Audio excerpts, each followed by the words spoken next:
서울과 부산시장을 뽑는 보궐선거가 30일 앞으로 다가왔습니다. 무당층이 가장 많은 2030 세대 표심과 부동산 이슈가 승패에 큰 영향을 줄 것으로 보입니다. 내년 3월 9일 치러지는 대선도 내일이면 딱 1년 남습니다. 윤석열 전 검찰총장이 사퇴 후 처음 실시된 대권 지지율 여론조사에서 선두에 올랐습니다. 검찰의 공정성에 대한 신뢰가 나아지지 않고 있다며 문재인 대통령이 수사, 기소권 분리를 꾸준히 추진하라고 강조했습니다. 하지만 수사권 분리에 반대한다는 데 뜻을 모은 전국 고검장들은 앞으로도 의견을 적극 개진하겠다고 밝혔습니다. LH 직원들의 신도시 투기 의혹과 관련해 정세균 국무총리가 사생결단의 각오로 파헤쳐 폐가 망신시켜야 할 것이라고 경고했습니다. 이런 가운데 LH가 언론 취재에 주의하라는 사내 이메일을 직원들에게 보내 논란이 되고 있습니다. 영국 왕실과 결별한 해리 왕손 부부가 왕실 뒷이야기를 처음으로 털어놨습니다. 흑인 혼혈인 마클 왕손비는 피부색으로 인종차별까지 당했다고 폭로했습니다. And also concerns and conversations about how dark his skin might be when he's born. 부산의 식당에서 먹다 남은 깍두기를 재사용하는 장면이 인터넷 생방송에 그대로 노출됐습니다. 식품위생법 위반으로 15일간 영업정지 처분이 내려질 예정입니다.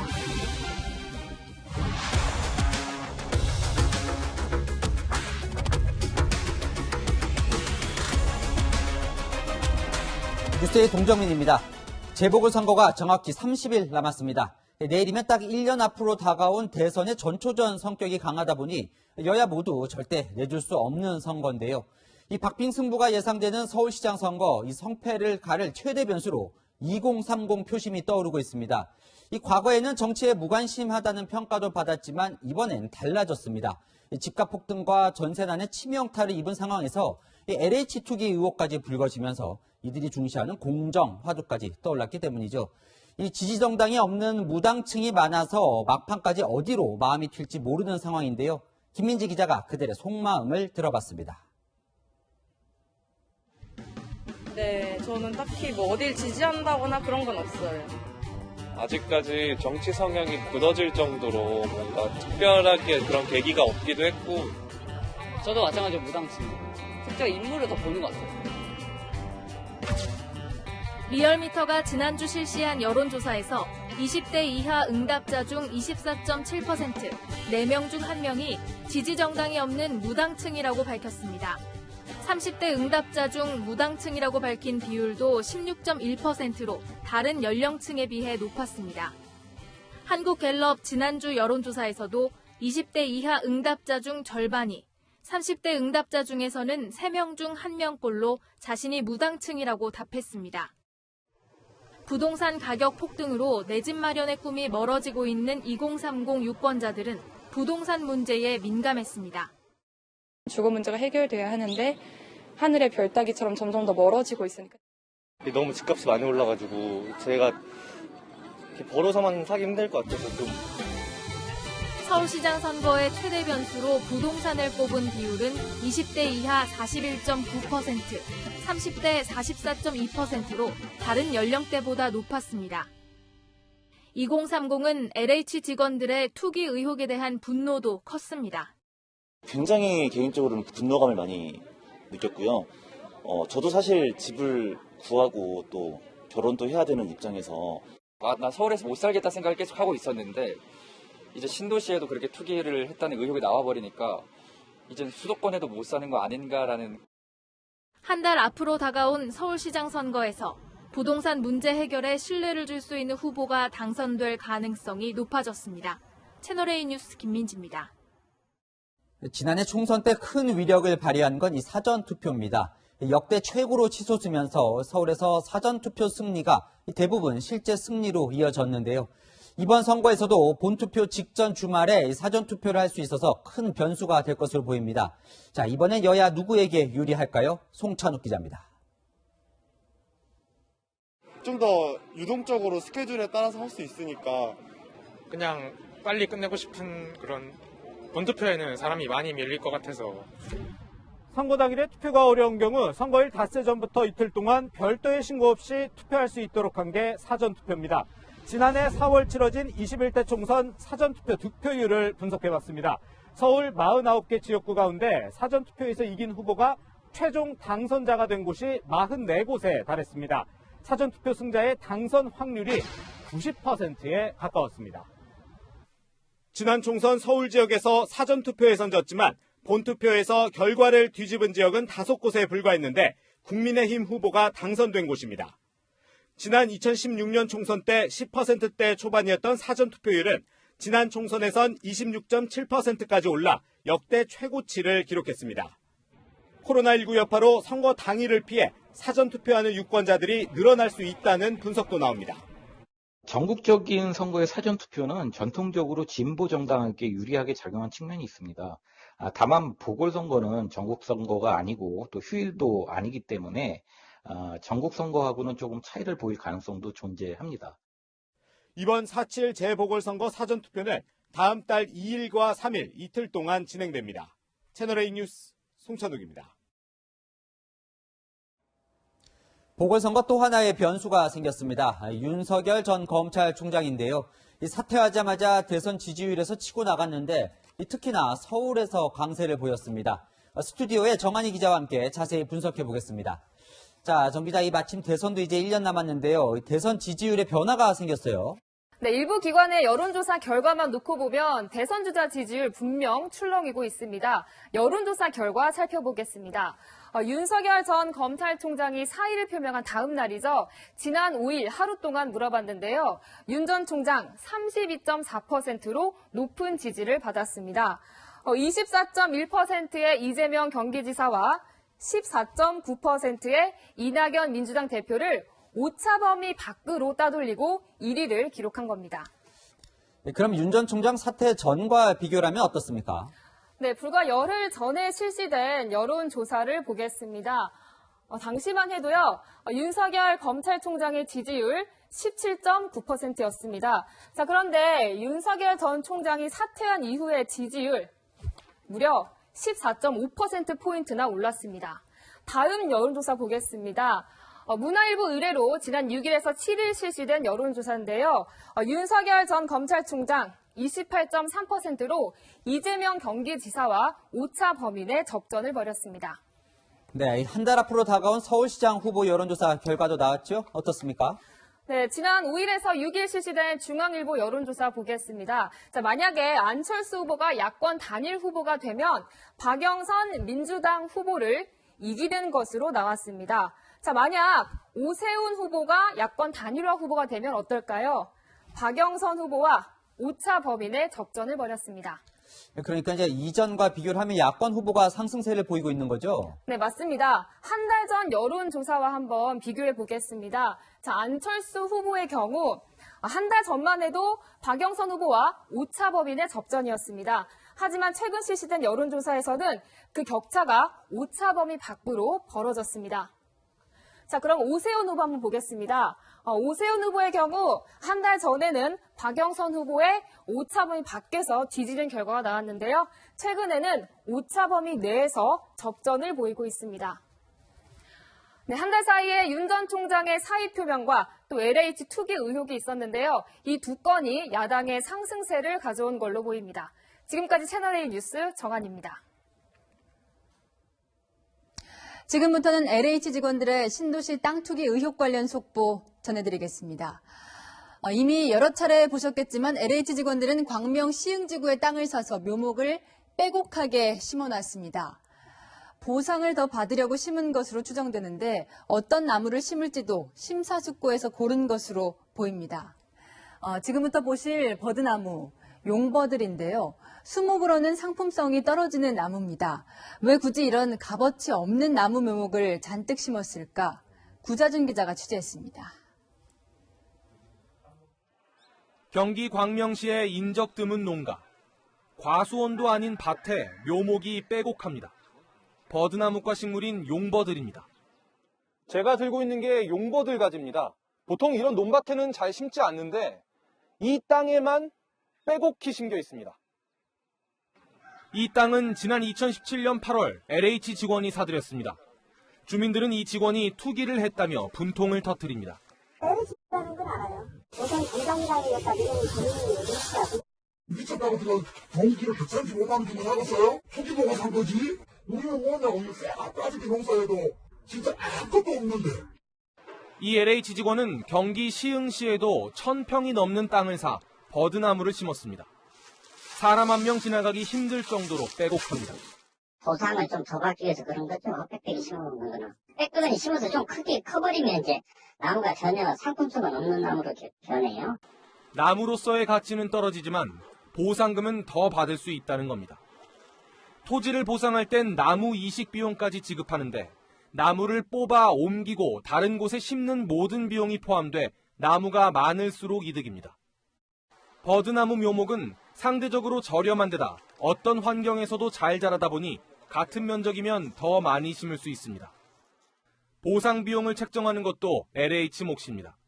가이드라인을 정해서 이 정도로 평가해달라고 묵시적으로 LH 입장하고 LH로부터 용역을 받은 감정평가업자들은 갑을관계예요. 보상금을 높이는 수법까지 철저한 조사를 요구하는 목소리가 커지고 있습니다. 채널A 뉴스 구자준입니다. 보신 것처럼 LH 직원들이 이렇게 묘목을 심어놓은 땅은 농사를 짓는 농지입니다. 땅 소유주가 직접 농사를 지어야 한다는 농지법을 지켜야 하고 지자체의 농업 경영 계획서도 내야 합니다. 저희가 확인해보니 LH 직원은 버드나무를 심어놓은 이 땅에 벼를 심겠다는 계획서를 냈습니다. 이외에도 어떻게 스스로를 농사꾼으로 포장했는지 박지혜 기자가 계획서 내용을 살펴봤습니다. LH 직원 4명이 논 4,000제곱미터를 구입하고 시흥시에 제출한 농업 경영 계획서입니다. 앞으로 이 땅에 벼농사를 짓겠다고 한 뒤 자신들은 5년에서 최대 10년의 농사 경력도 있다고 적었습니다. 풀을 베는 기계, 예초기도 보유하고 있다고 밝혔습니다. 고구마나 옥수수를 심겠다는 계획도 있습니다. 하지만 실제 이들이 심은 건 벼나 고구마, 옥수수가 아닌 관리가 쉽고 보상이 큰 버드나무였습니다. 논을 구입한 뒤 노동력 확보 방안으로 자기 노동력을 적어낸 직원도 있었고 일부 직원들은 직업란에 농업으로 적기도 했습니다. 이들이 이렇게 스스로를 가짜 농부로 포장한 건 현행 농지법 때문입니다. 헌법에 농사 짓는 사람이 직접 땅을 소유한다는 경자 유전 원칙이 규정돼 있기 때문입니다. 이에 따라 논과 밭 같은 농지를 사려는 사람은 지자체에 계획서를 내고 농지 취득 자격 증명을 얻어야 합니다. 비농업인이 투기 목적으로 농지를 사는 것을 막기 위해 만들어진 절차지만 LH 직원들의 행각을 걸러내지 못할 만큼 부실하다는 지적도 나옵니다. 채널A 뉴스 박재입니다. 세금이 투입되는 공공기관 직원들과 관련된 의혹이라 국민들이 더 분노하고 있는데 LH의 대응이 또 논란입니다. 직원들에게 언론 취재에 주의하라는 사내 이메일을 보냈습니다. 어떤 내용인지 박정석 기자가 보도합니다. 오늘 오전 직장인 익명 SNS에 올라온 글입니다. LH 내부 관리 현황이라는 제목의 글에선 LH 사내 메일이라는 사진이 함께 게재됐습니다. 이 메일에서는 일부 언론사에서 광명 시흥 관련자들을 특정하기 위해 특정인의 근무 여부, 직급, 소속, 인천본부 내 관련 인원 등을 확인하려는 연락이 계속되고 있다며 운을 띄웠습니다. 그러면서 회사의 기본 입장은 개인정보라 확인해줄 수 없다임을 명심하고 관련 토지 지번, 소유자, 직원 신상, 관련 도면 사진 등을 절대 유출하지 말라고 강조했습니다. LH 직원들의 땅 투기 의혹이 거세진 가운데 외부 취재에 대응하지 말라는 겁니다. 공지문을 보낸 곳은 현재 논란이 된 경기 광명시흥시를 관할하는 인천지역본부. LH 측은 인천본부 내에서 조직원에게만 발송한 것이라며 직원 개인의 신상이 노출되면 개인정보보호법 위반 등 여부가 있어 직원을 보호하기 위한 차원이라고 설명했습니다. 하지만 이 SNS에는 내 식구 지키기냐, 조직 내부적으로 자정 기능을 잃은 게 아니냐는 반응이 이어졌습니다. 한편 LH는 오늘 시민단체가 폭로한 LH 직원의 또 다른 땅 투기 추가 의혹에 대해서는 확인되지 않은 추측이라며 발빠르게 선을 긋고 해명했습니다. 채널A 뉴스 박정서입니다. LH 임직원들은 지난해 다른 공공기관에 비해 유독 두둑한 성과급을 받기도 했습니다. 임원들은 한 명당 8천만 원, 정규직 직원들은 1,000만 원 상당입니다. 공기업 경영평가에서 가장 일을 잘했다며 A등급을 받았기 때문인데 평가 항목에 윤리 경영도 있었습니다. 최수연 기자입니다. 지난해 LH는 정부가 실시하는 129개 공공기관 경영실적 평가에서 우수 A등급을 받았습니다. 이에 따라 LH 임원 7명은 총 5억 3천여만 원을 성과급으로 받았습니다. 총액 기준으로는 공기업 중 가장 많은 금액입니다. 임원 1인당 평균 7,705만 원으로 공기업 임원 성과급 평균보다 2천만 원 이상 많았습니다. 정규직 직원들도 1인당 약 1,000만 원의 성과급을 받았습니다. 지난 2017년 문재인 정부 출범과 함께 LH는 3년 연속 A등급을 받았습니다. 일자리 늘리기와 사회적 기업 물품 구입 등의 가중치를 두는 방향으로 공기업 평가 기준이 바뀐 데 따른 겁니다. 기재부의 LH평가 보고서에는 윤리경영위원회 구성으로 윤리경영을 실현했고 임직원 윤리 강령을 신규 제정해 예방적 윤리 환경을 조성한 점도 높이 평가를 했습니다. 국민의힘은 문재인 정부의 허점이 드러난 국기문란이라고 비판했습니다. 정부 만능주의, 공공만능주의의 실체가 낱낱이 드러났습니다.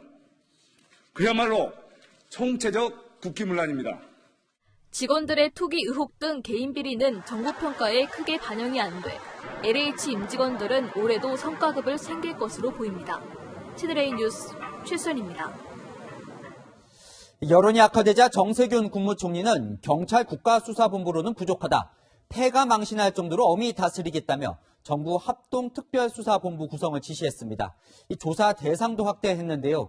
이 3기 신도시 발표 이전 5년까지 토지 거래를 다 들여다보겠다는 겁니다. 자, 이렇게 되면 박근혜 정부 시절이 대부분 해당됩니다. 전혜정 기자입니다.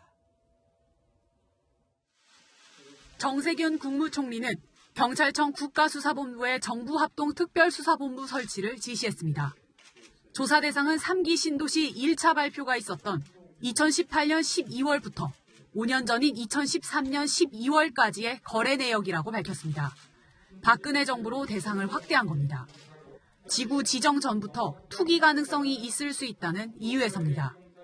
국토부와 LH공사 직원의 개인정보 보호 동의서를 진구하여 부동산 거래 현황을 조사 중에 있으며 금주 중 1차 결과를 발표할 계획입니다.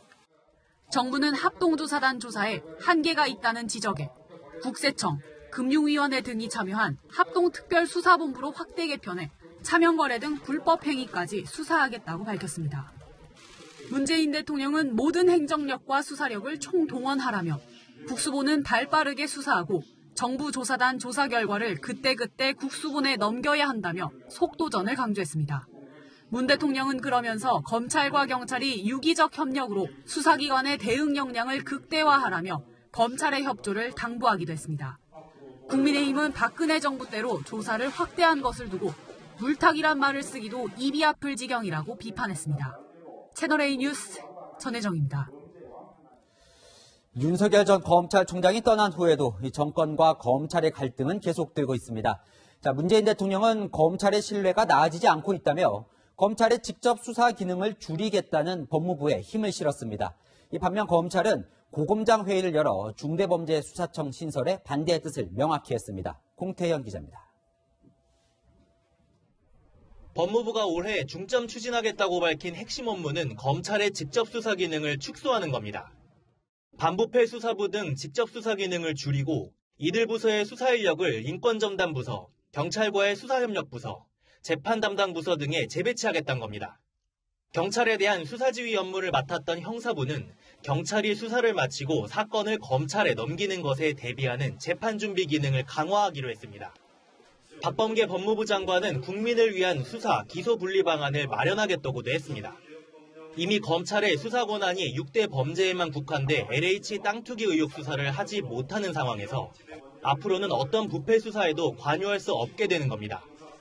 문재인 대통령도 중대범죄수사청 신설을 통한 수사, 기소 권한 분리 방안에 힘을 실어줬습니다. 검찰의 공정성에 대한 신뢰가 나아지지 않고 있습니다. 기소권과 수사권 분리는 앞으로도 꾸준히 나아가야 할 방향입니다. 조남관 검찰청장 권한대행은 오늘 전국 고등검찰청장 회의를 열고 중대범죄수사청 신설에 대한 의견을 나눴습니다. 전국 6개 고검장들은 일선의 우려에 인식을 같이 한다고 밝혔습니다. 중대범죄수사청에 적극 반발하고 있는 검찰 내부 움직임에 동참하겠다는 겁니다. 그러면서 앞으로 국회 등의 반대 의견을 적극 밝히기로 했습니다. 채널A 뉴스 공태현입니다. 네, 정부와 여당이 대책을 쏟아내고 있는데요. 정치부 최선 기자, 사회부 최주현 기자와 좀 따져보겠습니다. 최선 기자, 자, 여당도 청와대도 이 긴박한 분위기가 현장에서도 좀 느껴집니까? 네, 오늘 지도부가 쓴 단어들을 보면 분위기를 바로 아실 수 있습니다. 함께 보시죠. 가장 강력하게 응징하고 가장 강력한 재발 방지 대책을 최단 시일 내에 수립해서 처벌 강화 등 이른바 LH 투기 방지법을 올 3월 국회 최우선 처리 법안으로 추진하겠습니다. 정세균 총리는 사생결단으로 파헤쳐서 패가 망신시켜야 한다고 말했습니다. 표현만 보면 살벌합니다. 자, 이렇게 강력한 대처를 주문하는 게 뭐 한 달 앞으로 다가온 보궐선거 때문이다 이런 분석도 많던데 실제로도 이 선거의 악재다 이렇게 평가를 하고 있나요? 네, 오늘 민주당 의원과 얘기를 좀 나눠봤는데요. 굉장히 심각하게 보고 있었습니다. 이렇게 말을 하더라고요. 자고 일어나면 새로운 의혹이 생겨나고 부동산 문제에 민감한 민심은 자꾸 나빠진다. 한 달 남은 선거에 덜 영향을 미치려면 빨리 털어놔야 하는데 조사 대상도 많고 조사도 생각보다 쉽지 않다는 겁니다. 윤석열 전 총장의 등장까지 맞물리면서 여권의 고심은 커지고 있는 건 분명합니다. 자, 그래서일까요? 이제 오늘 정부합동조사단 발표를 보면 이 박근혜 정부 때까지 조사 기간과 대상을 확대하겠다 이런 발표를 하면서 야당에서는 이것도 전형적인 물타기다 이렇게 반발을 하고 나섰어요. 네, 정부 합동조사단이 명시적으로 박근혜 정부를 언급한 건 아닙니다. 그런데 조사 시점을 2013년 12월로 잡았거든요. 박근혜 정부 때인데 이때부터 3기 신도시 땅 투기 의혹이 시작됐다는 이유입니다. 이 이슈를 감당하기 어려울 것 같으니 국민의힘을 아예 끌어들이자, 즉 물귀신 작전, 물타기를 하고 있다고 국민의힘 의원들은 말하고 있습니다. 자, 최주현 기자, 자 이렇게 정부가 대책을 쏟아내면서 오늘 특수본이라는 이제 조직을 또 출범을 했는데 네. 이거 뭐 수사 조직이 너무 많아서 헷갈릴 정도예요. 헷갈릴 수밖에 없는 이유가 아무래도 있겠습니다. 사실 지난 2일에 경찰청에 고발장이 접수됐는데 오늘 정세균 국무총리가 정부 합동 특별수사본부 구성을 지시할 때까지 사실 관할 기관만 4차례 등장한 상황입니다. 그러면 이제 저 중에서 3기 신도시 투기 의혹은 어디에서 맡고 있는 겁니까? 모두 2개 조직 이렇게 보시면 되겠습니다. 이 조사는 합동조사단에서 맡고 있는데 사실 이 국토교통부와 행정안전부 그리고 이 3기 신도시 관할 지자체가 모두 포함되어 있습니다.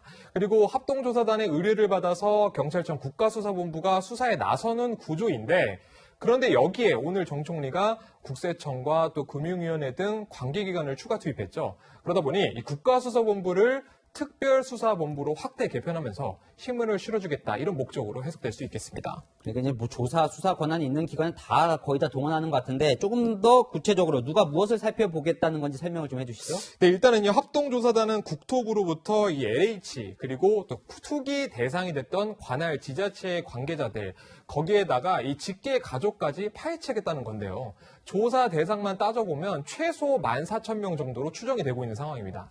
이 중에서 뭐 차명 거래 등 이 불법성이 짙은 거래만 특수본에 수사 의뢰하겠다는 예정입니다. 그런데 이제 논란이 되는 게 정작 검찰이 이 특수본에 이제 포함이 되질 않았죠.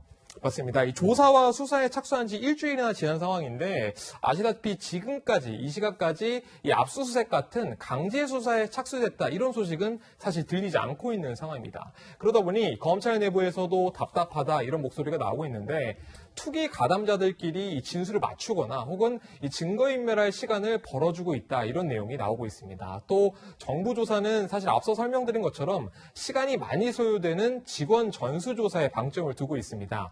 이런 수사를 많이 해본 검찰의 생각은 조금 다른데요. 개발 이익이 커서 투기가 몰릴 만한 땅에 집중해 수사 대상자를 역추적해야 아무래도 효율적으로 굴러갈 수 있다. 이 수사를 확대할 수 있다. 이런 목소리가 나오고 있는 것입니다. 그렇다면 이 검찰은 특수본에 참여를 안 하는 겁니까? 못 하는 겁니까? 참여를 못하는 상황입니다. 한번 따져보면요. 올해부터 시행되는 이 검경 수사권 조정안에 따르면 검찰은 6개 범죄, 그러니까 6대 범죄만 수사를 할 수 있는 상황입니다. 이번 사태를 놓고 이 경제나 혹은 부패 범죄, 공직자 범죄로 볼 수 있지 않느냐 이런 질문도 많이 나오고 있는 상황인데 하지만 이 검찰이 부동산 투기 수사에 나서게 될 경우에는 현재 상황에서는 월권에 해당됩니다. 부패 범죄는 뇌물수수 혐의, 그리고 이 경제범죄 같은 경우에는 사기, 횡령 혐의 같은 이런 것들이 있어야지 밝혀질 수 있는 것이고, 아직 이런 연결고리가 사실 나오지 않고 있지 않습니까? 마지막으로 이 공직자 범죄 역시도 중앙부처 같은 경우에는 4급 이상, 그리고 공기업은 임원 이상이 연루돼야만 검찰이 수사할 수 있는데, 아직 이런 고위급 연루 정황이 드러나지 않고 있는 상황입니다. 네, 그런데 이렇게 검찰이 조사에 참여할 수가 없는데 오늘 문재인 대통령은 검찰을 향해서 수사에 협조하라 이런 얘기를 했어요. 이건 왜 그럼 이런 발언을 한 걸까요? 네, 문 대통령은 검경 수사권 조정 이후 첫 협력 사례가 될 것이다 이렇게 말을 했는데요. 경찰이 수사를 하고 검찰은 수사 노하우를 넘겨주라는 의미로 풀이됩니다. 네, 이 경찰과 검찰의 수사 역량을 비교하는 시험대도 될 것 같습니다. 지금까지 최주연 기자와 살펴봤습니다. 네. 지난 주말부터 서울 광화문 광장 재구조화 사업을 위해 광장 서쪽 도로가 폐쇄됐죠. 오늘 아침 첫 평일 출근길을 저희 취재진이 돌아봤습니다. 광화문뿐만 아니라 인근 도로까지 정체를 빚었고 대중교통 이용자들도 혼란스러운 모습이었습니다. 김설혜 기자가 취재했습니다. 차량 한 대가 비상등을 켜며 급하게 왼쪽 차선으로 들어갑니다. 뒤따르던 다른 차량들도 차선을 바꿉니다. 서울 광화문 광장 서쪽 도로가 폐쇄되면서 기존 차선과 달라진 겁니다. 종로구 사직로에서 시청 쪽으로 향하는 차량들입니다. 우회전이 가능했던 서쪽 도로가 폐쇄되면서 양방향인 동쪽 도로로 차가 몰려 이렇게 우회전 대기차들이 줄지어 있습니다.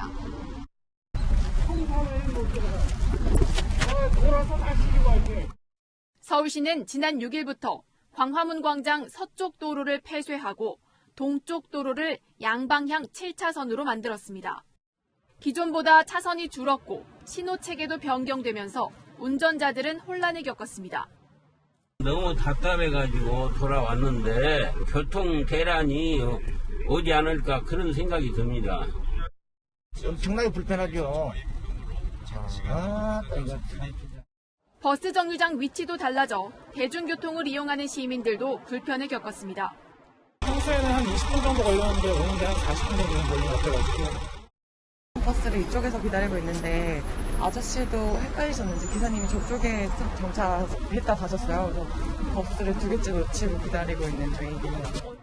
통행량이 집중된 출근 시간이 지나자 광화문 일대 도로의 정체는 풀렸지만 주변 연결 도로의 정체까지 빚어져 시민들은 적지 않은 불편을 겪었습니다. 채널A 뉴스 김설혜입니다. 네, 이렇게 출근길 곳곳에서 시민들이 불편을 겪었지만 서울시는 예상보다 혼란이 적었다고 자평했습니다. 공사는 올해 11월 말은 돼야 끝날 예정이라 한 달 남은 서울시장 보궐선거 이후에도 이 공사를 둘러싼 잡음이 계속될 듯합니다. 이어서 장하연 기자입니다. 월요일 출근길, 서정엽 서울시장 권한대행이 광화문 광장 공사 현장을 찾았습니다. 시민들 불편을 크지 않고요. 저녁에 시간차 한번 보시면 생각보다 출근길은 좀 다행이네요. 주말은 다 괜찮았죠. 40분간 현장을 둘러본 서 권한대행은 예상보다는 혼란이 덜했다며 시민 불편은 차차 줄여나가겠다고 했습니다. 이전에 비해서 조금 떨어진 속도이긴 합니다만은 크게 통행에 지장이 없는 속도고요. 개선해서 하여튼 운전자들이나 시민들 불편을 최소화하도록 노력하는 게. 11월까지 진행되는 광화문 광장 재구조화 사업에는 791억 원의 예산이 들어갑니다. 우선 지난 6일 0시부터 주한 미국 대사관 쪽 세종대로를 넓혀 양방향 운행을 시작했고 도보 정리 작업은 3월 말까지 마칠 계획입니다. 세종문화회관 앞 도로에 광장을 조성하는 작업은 올해 11월 말까지 예정돼 있습니다. 시민단체는 권한대행 체제에서 무리하게 공사를 강행해 혈세만 낭비하고 있다고 지적합니다. 2007년에 700억 가까이 예산 들여서 조성한 건데 10년 만에 800억 예산 들여서 한다는 것 자체가 예산 낭비고 불필요한 사업이라고 생각을 해서. 경실련을 포함한 9개 시민단체는 지난해 말 서울시를 상대로 사업 무효 소송을 내기도 했습니다. 무효 소송의 첫 재판은 오는 25일 열립니다. 채널A 뉴스 장하연입니다.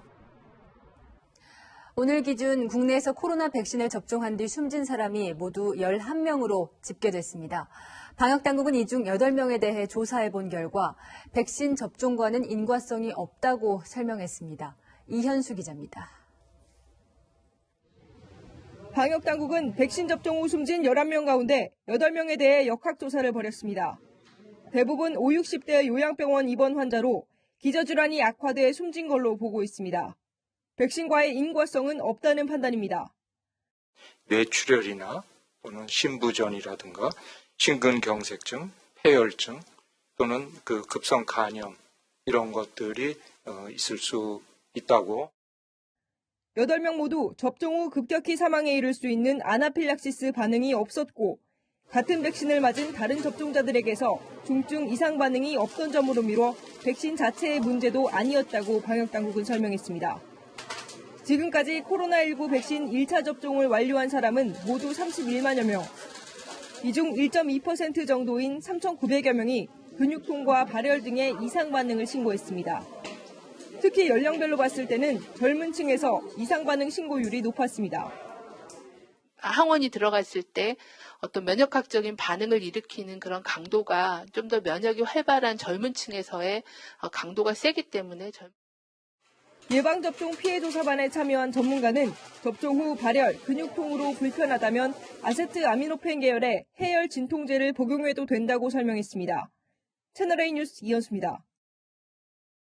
네, 누구보다 백신 접종이 시급한 사람들은 확진자를 만날 확률이 가장 높은 의료진들이죠.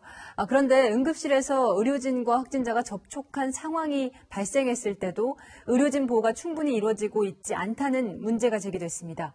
이다혜 기자가 현장 목소리를 들었습니다. 서울의 한 대학병원 응급실. 의료진들이 다급하게 심폐소생술을 진행합니다. 다름 아닌 코로나19 의심 환자. 전신 방호복이 아닌 가운과 장갑 등의 보호장구에 의지한 채 매일 긴장 상황이 이어집니다. 목숨 걸고 일하거든요. 응급실은 하루에 몇백 명 왔다 갔다 하고 하는데 하루 건너 한 번 확진자가 나오고 했었는데 주사를 놔주고 밀접 접촉을 한 환자가 확진 판정을 받아도 격리 없이 그대로 근무합니다. 소독을 하시는 편인가요? 이렇게 물어봐서 따로 격리는 필요 없고 의료진에 대한 보호가 전혀 되고 있지 않은 것 같아요. 병원 측은 보건소 지침에 따라 격리 대상을 지정했다며 문제가 없다는 입장. 실제로 확진자와 접촉한 의료진 격리 지침을 살펴봐도 의료기관 역량에 따라 격리한다는 모호한 기준입니다. 응급실 의료진들은 매일 감염 위험과 싸우고 있는데도 화이자 백신 접종 대상에서는 배제됐다고 주장합니다. 백신 투약 인원으로 이제 배치된 사람들을 하지 마치겠다는 환자를 보지를 않아요. 이해가 되지 않는 거죠. 방역당국은 예방 효과가 95%로 높은 화이자 백신을 코로나19 직접 대응 인력에 우선 접종하도록 하고 있습니다. 다만 구체적인 대상자를 병원들이 제각각 선정하면서 형평성 논란이 불거지고 있어 혼란을 막기 위한 대책이 필요하다는 지적이 나옵니다. 채널A 뉴스 이다혜입니다.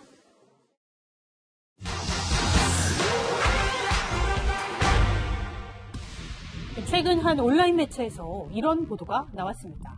미국에서 이 백신을 맞고 숨진 사례가 1000건에 육박한다는 제목이 보이죠.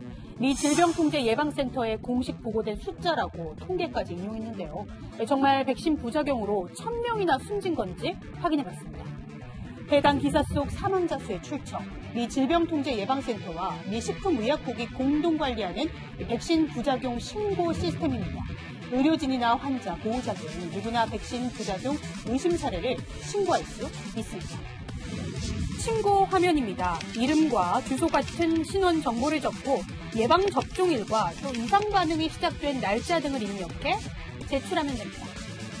팩트맨이 백신 부작용 신고 시스템에 공개된 데이터 확인해보니 신원은 익명 처리되고 백신 접종 이후 어떤 이상 증상을 겪었는지 적혀 있습니다. 그렇다면 정말 백신 부작용으로 1000건의 사망 사례가 공식 보고된 걸까요? Theirs is an early warning system, meaning it cannot prove that a vaccine caused a problem. 해당 데이터로 이 부작용 비율을 결정할 수 없다 당부하고 있는데요. 데이터 자체가 불완전하거나 명확하거나 우연 등 확인할 수 없는 정보가 포함될 수 있다는 겁니다. 실제로 미 질병통제예방센터는 이달 1일까지 백신 부작용 신고 시스템에 1,381건의 사망 보고가 접수됐지만 이후 사망 진단서, 보건, 의료 기록 등을 통해 검토했더니 현재까지 백신 접종이 환자 사망의 원인이 됐다는 증거 없는 걸로 밝혀졌다고 설명합니다. 이 밖에도 궁금한 점은 팩트맨 만문의 바랍니다. 미국은 코로나 백신 접종률이 지금 9% 정도 됩니다. 그 영향인지 도심 곳곳이 북적이고 있고 마스크 화형식까지 벌어졌습니다. 달라진 현지 분위기 유승진 특파원이 보여드립니다. 공항 버스가 도착하자 승강장이 분주해집니다. 짐 찾는 곳 앞에서도 아슬아슬한 거리두기가 이어집니다. 한 달 전 취재진이 찾았던 모습과는 영 딴판입니다. 미국 인구의 9%인 2,900만 명이 2차 백신 접종까지 마쳤다는 보도가 나온 다음 날, 워싱턴 도심은 코로나19 이전으로 돌아간 듯했습니다. And the vaccine, I think that does play a part because, well, the vaccine's going to be coming out, so more people are vaccinated, it should be safer. I definitely think that plays a role. 이곳은 기차역 앞인데요. 이렇게 승객을 태우려는 택시들이 줄지어 서 있는 모습도 볼 수 있습니다. 벚꽃 축제를 알리는 현수막이 내걸렸고 야외 조각공원도 최근 다시 열었습니다. 하지만 마스크 없는 일상을 되찾을 수 있을지는 아직 미지수입니다. I would think next year or 2 years. 2 years? Yeah. This is kind of skeptical. Why do you think that way? The end of the year. Yeah. As most people want. So it's a realistic option. People were wearing masks because of the dust, because of smoke, because maybe they just have a respiratory illness. Now I feel like Americans and the rest of the world are going to be just like how some Asian countries are. Destroy them! Destroy them! 방역 지침에 항의하는 주민들이 드럼통에 불을 피워 마스크를 태웁니다. 이른바 마스크 화형식 현장입니다. 시위대는 아이들에게 마스크를 주며 드럼통 안으로 던지라고 독려합니다. 텍사스와 미시시피주에서 지난주 마스크 착용 의무 규정을 없애면서 코로나19 재확산에 대한 우려도 커지고 있습니다. 워싱턴에서 채널A 뉴스 유승진입니다. 다음 소식입니다. 국밥의 별미는 사각사각 시원한 깍두기인데요. 그런데 부산의 돼지국밥집에서 먹다 남은 깍두기를 재사용하는 모습이 인터넷 생방송 도중 딱 걸렸습니다. 배영지 기자입니다. 한 인터넷 방송이 돼지국밥 식당에서 일하는 모습을 촬영하고 있습니다. 직접 담그시는 겁니까, 김치를? 이야. 바로 이때 한 종업원이 다른 손님이 먹다 남긴 깍두기를 집게로 짚더니 반찬통으로 옮겨 담고 다른 종업원은 국자로 퍼서 새 반찬으로 내어줍니다. 일반 김치를 너무 많이 주신다는 말씀이 많던데. 깍두기를 재탕해 사용하는 이 장면을 구독자 21만 명의 유명 인터넷 방송 채널을 통해 생방송으로 노출됐습니다. 진행자는 친척이 운영하는 식당에서 매출의 2배를 기부한다는 취지로 행사를 진행했지만 반찬 재사용 영상이 퍼지면서 공분을 일으키고 있습니다. 분명할 여지가 전혀 없습니다. 죄송합니다. 이렇게 좀 안 좋은 모습만 보여드리게 되는 것 같아서 너무 마음이 불편하고요. 식당 업주와 종업원도 사과했습니다. 내품질 자체는 생각이 깨끗해서 저는 그냥 순간적으로 듣는 부분을 타다 보니까 그렇게 되겠네요. 죄송합니다. 하지만 한 번 무너진 신뢰에 시민의 반응은 싸늘합니다.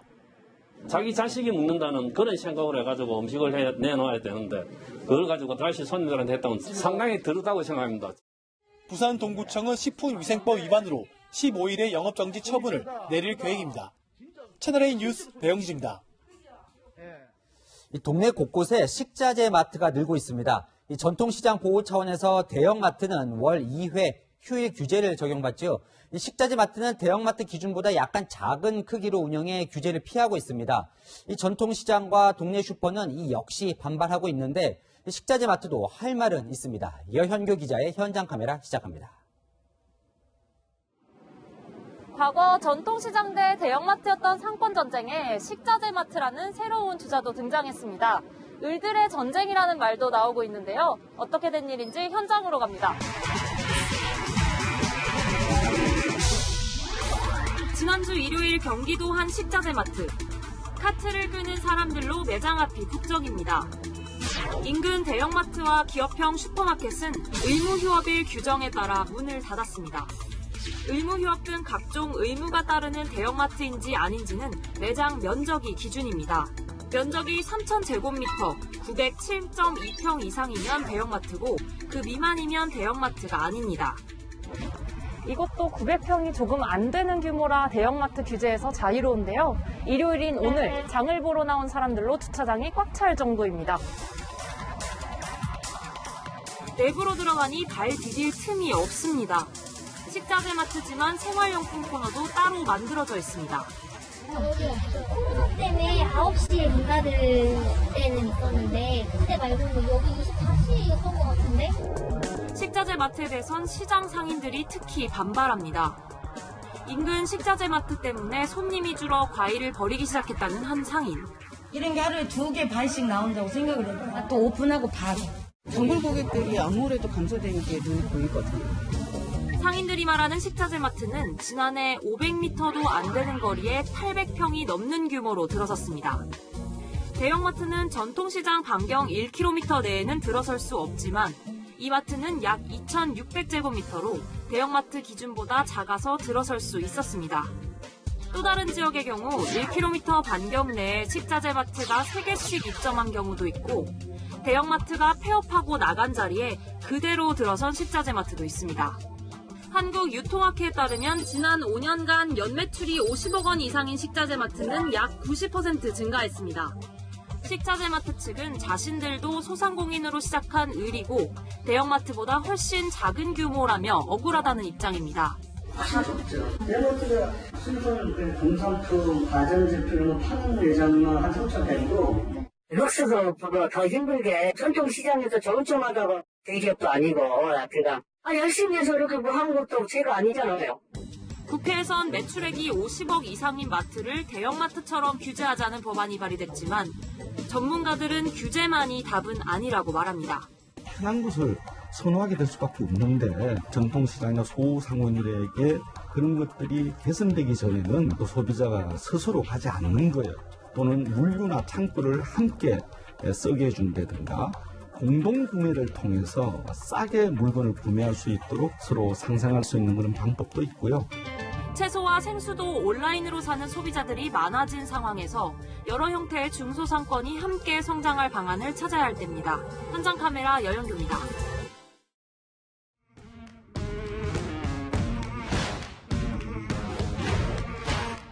열한 정치부 이동훈 기자와 함께합니다. 첫 번째 주제 보여주시죠. 네.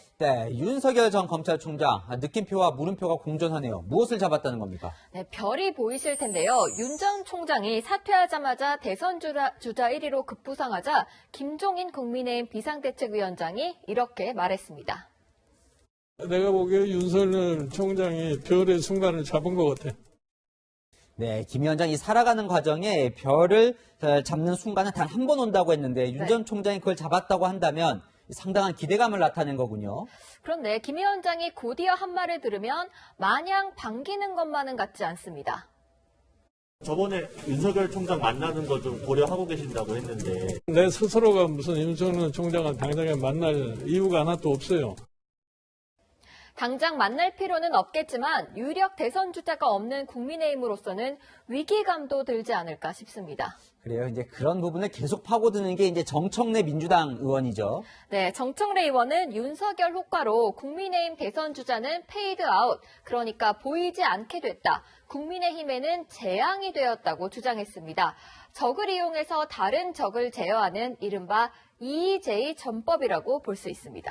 근데 지금 이 기자가 적이라고 했는데 여권도 오늘 지지율 보면 긴장은 할 것 같거든요. 네. 자, 치고 나가던 이재명 경기도지사도 일단 제쳤으니까요. 그래서 민주당은 윤 전 총장을 정치 검찰로 몰아가는 분위기입니다. 김경엽 민주당 의원은 윤 전 총장이 정치적 판단을 해서 기획 사퇴를 한 것이라고 주장했습니다. 그런데 윤 전 총장 관련한 여론조사에서 정의당 지지층의 선택이 눈에 들어오더라고요.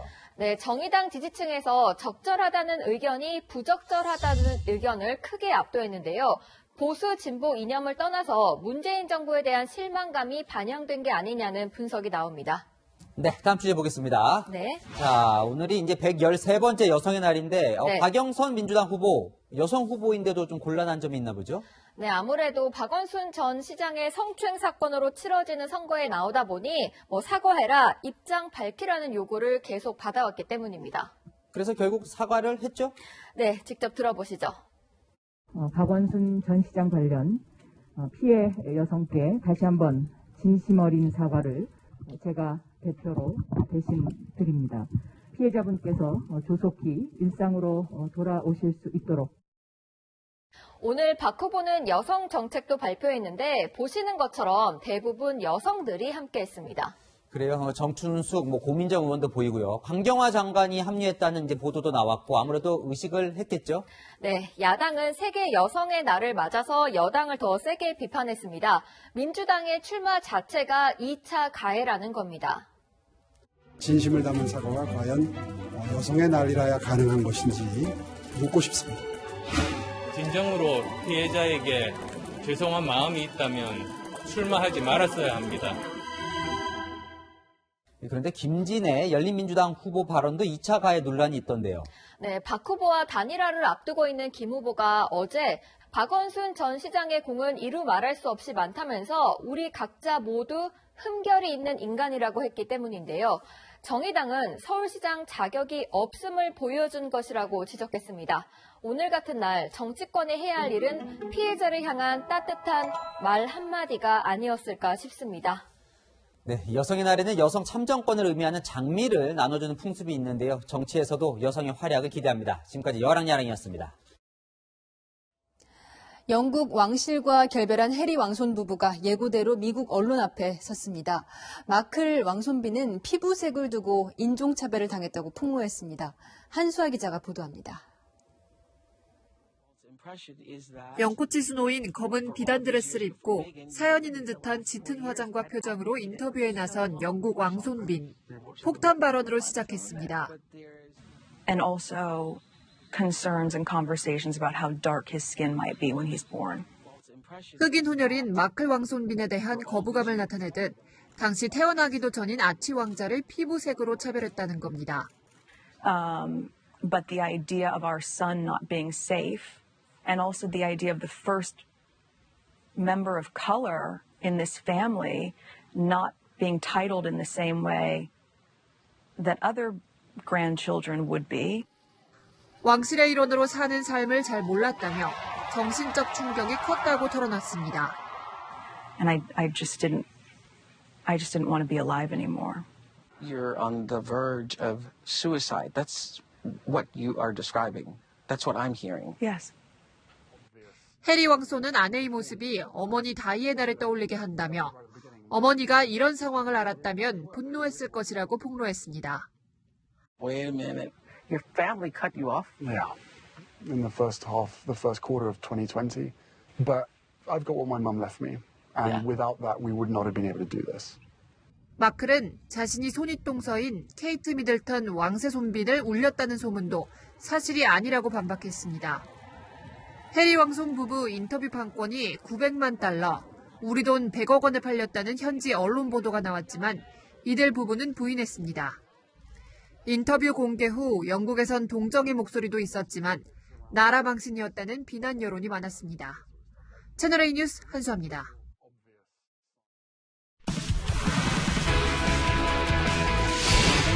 PGA 투어의 헐크 같은 사나이 브라이슨 디셈보가 310m가 넘는 거대한 호수를 이틀 연속 넘겼습니다. 한 주간 명장면 김태욱 기자입니다. 310m가 넘는 거대한 호수. 세계적인 골프 코스 베이힐 클럽의 상징인데요. 맥길로이가 한 번에 넘기기 위해 호기롭게 도전에 나섰지만 실패. 이어서 PGA 투어의 헐크 같은 남자 브라이슨 디셈보가 도전합니다. 괴물 같은 스윙을 선보이더니 무려 345m를 날아간 공은 호수를 가볍게 넘었습니다. 보통 호수 오른쪽을 공략해 그린으로 접근해 가지만 괴력의 디셈보는 지름길을 택해 한 번에 도착합니다. 이틀 연속 호수를 넘긴 디셈보는 한타차 짜릿한 우승을 차지했습니다. 넘어지면 안 되는데 계속 비틀거리다가 결국 넘어집니다. 기술 점수는 별로 볼 게 없겠지만 창의성, 우승 점수는 만점입니다. 김연경이 날아오르자 침체돼 있던 팀 분위기도 함께 오릅니다. 그리고 이분도 날아오릅니다. 타이밍 맞춰 스파이크도 블로킹도 함께 뛰어오르네요. 아름다움과 화려함이 함께하는 스포츠 명장면은 이번 주도 계속됩니다. 채널A 뉴스 김태욱입니다. 아침마다 옷장 앞에서 어떤 옷을 꺼내 입어야 할지 고민 많이 되시죠? 낮에는 봄처럼 따뜻하다가도 아침 저녁으로는 아직 많이 쌀쌀한데요. 내일도 일교차 큰 날씨는 계속됩니다. 내일 아침 서울은 1도, 춘천은 영하 1도까지 떨어지면서 춥겠지만 한낮에 서울은 12도, 춘천 14도, 대구는 15도까지 오르면서 포근하겠습니다. 밤사이 서해안과 내륙을 중심으로는 안개가 짙게 끼겠습니다. 내일 출근길 시야가 매우 답답할 텐데요. 여기에 수도권 등 서쪽 지역은 먼지 수치까지 높아지겠습니다. 운전 조심하시고요. 또 KF80 이상의 마스크로 먼지 차단에도 신경 써주시기 바랍니다. 목요일부터 금요일 사이 충청 이남에는 비 소식이 있습니다. 그 밖의 지역은 맑고 일교차 큰 날씨가 이어질 전망입니다. 날씨였습니다. 개나리보다 봄을 먼저 알리는 게 보송보송한 소음털의 버드나무인데요. 그런데 이 버드나무가 썩으면 밤에 빛을 냅니다. 그래서 무서운 도깨비불로 불린다고 하죠. LH 직원들 농사짓는 척 이 버드나무를 심어놨다는 의혹 전해드렸는데요. 철저하게 조사하지 않으면 이 버드나무 민심의 도깨비불로 타오를 수도 있습니다. 오늘 뉴스 여기까지입니다. 내일도 뉴스입니다.